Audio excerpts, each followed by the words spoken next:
মই যোৱা পৰহি দিনাখন সদনত আৰম্ভণিৰ দিনাখন বক্তব্যত কৈছো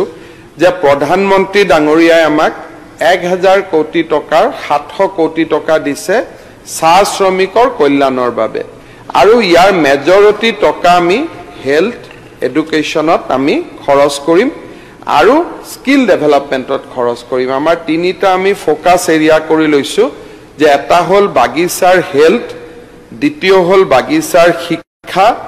তৃতীয় হল বাগিচাত স্কিল ডেভেলপমেন্ট এই তিনিটা আমি ফোকাস কৰি লৈছো জয়শ্ৰী যিখন বেসিক্যালি আমাৰ লাবাক টি ষ্টেটৰ বা বিপি কেডিয়া কেন্দ্ৰীয় চিকিৎসালয় এই চিকিৎসালয়খনৰ যেটো কন্ট্ৰিবিউশন হেতু আমি জানো বৰ্তমানো তা 3 জন ডক্টৰ আছে কিন্তু এসময়ত আৰু ভাল সুবিধা দিছিল এতিয়া সুবিধা বিলাক অলপ কমিছে আমি এই হস্পিটালখনো স্ট্ৰেংথেন কৰাৰ বাবে আমি চেষ্টা কৰিম আৰু হেলথ ডিপাৰ্টমেন্টটো যিবিলাক আঁচনি আহি থাকিব সেই আঁচনি বিলাক লক্ষীপুৰলৈকে যিমান পাৰো আমি সহায় কৰাৰ বাবে চেষ্টা কৰিম মই স্পিচটো লৈ পেলাই তাত যিখিনি হৰিনগৰৰ কথা উল্লেখ কৰা হৈছে বা আন যিখিনি গুটেই কথাখিনি উল্লেখ কৰা আছে